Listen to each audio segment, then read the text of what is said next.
So yeah, it's time to discuss transfers once again. Things are looking busy. The Premier League is just probably a month away, and we can already start thinking about what the new campaign would bring. But before that, let's talk about what is trending and what has been happening in the transfer world so far. Chelsea continue to sign every single thing that moves on the planet, and the latest addition to the Chelsea team is Jamie Gittins from Borussia Dortmund. Quick one, Victor. He joined Chelsea on a £50 million deal and potential added £3.5 million on a 7-year contract. 7-year contract, Victor. What is your rating of this transfer? They keep doing this with these really long contracts. I'm giving this one a five. Apart from the length of the contract, I keep feeling like they should be doing more about the defense and the goal than about getting wingers. Yeah, fair enough. And still with you, Victor. We've been, you've mentioned about it a billion times in all our previous episodes that, oh, Arsenal should get a damn striker. And now it seems like Arsenal have actually held talks with Victor Gyokores over a potential move. And the latest reports are saying Arsenal have finally made up their mind to choose Gyokores over Shesko. Do you believe that is the right call? Thank you. Yes, absolutely. Of course, it's the right call. It should have been the only call from the beginning.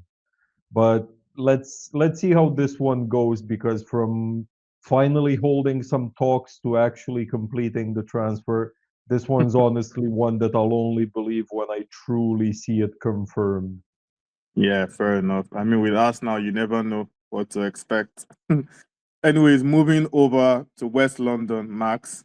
Chelsea are looking to hijack Tottenham's move for Mohamed Kudus, with West Ham already rejecting a £50 million bid, for the forward. I'll go back to the first thing I said about Chelsea signing every living thing on the planet. And the question to you, Max, is that do Chelsea actually need Kudus in their team? They have like 10 wingers already.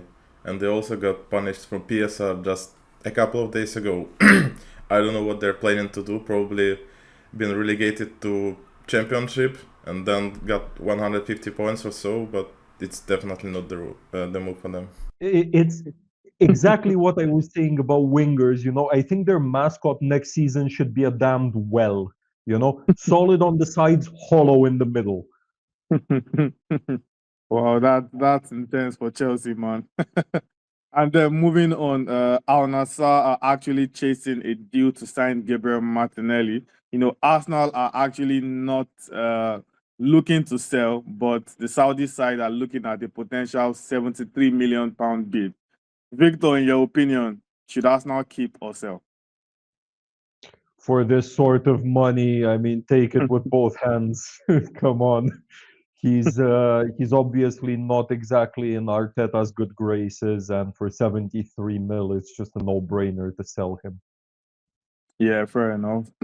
And then moving on to another, confirmed transfer in one of our ranking episodes, Kyle Walker featured on our, top three best Premier League right backs of all time. And now the same Kyle Walker is going to Burnley for £5 million.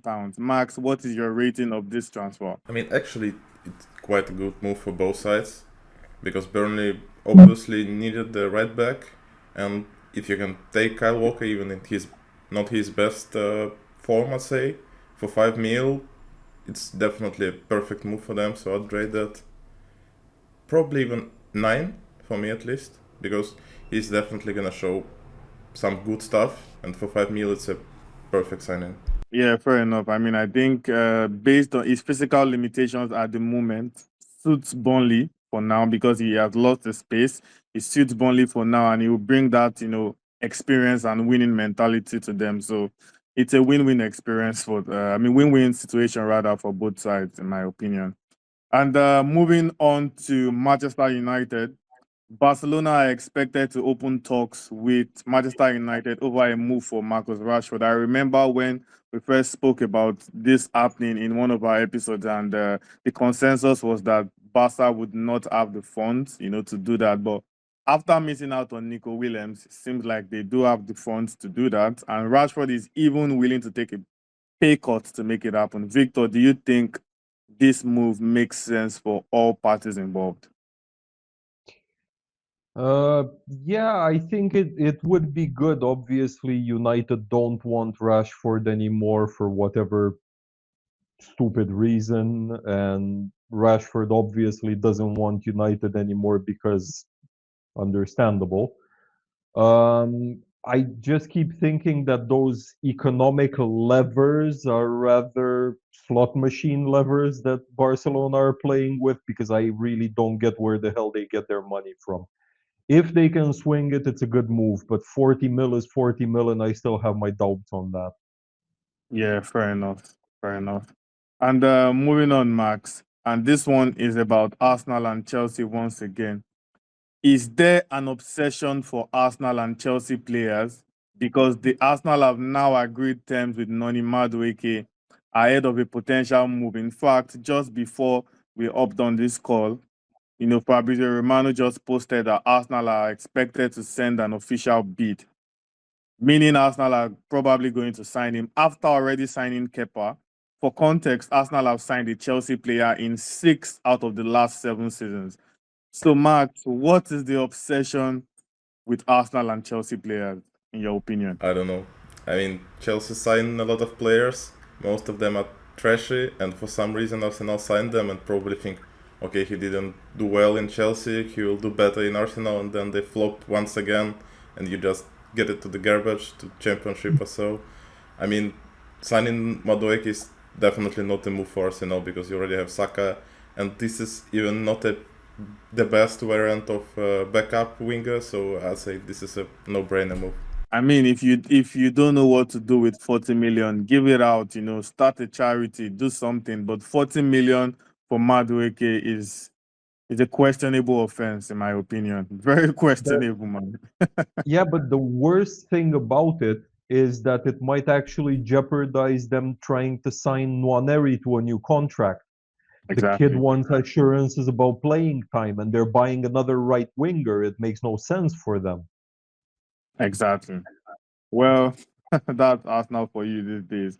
And just on a final note, Victor, back to another confirmed deal. Maxim de Kuiper to Brighton for £17.5 million. Rate that over 10.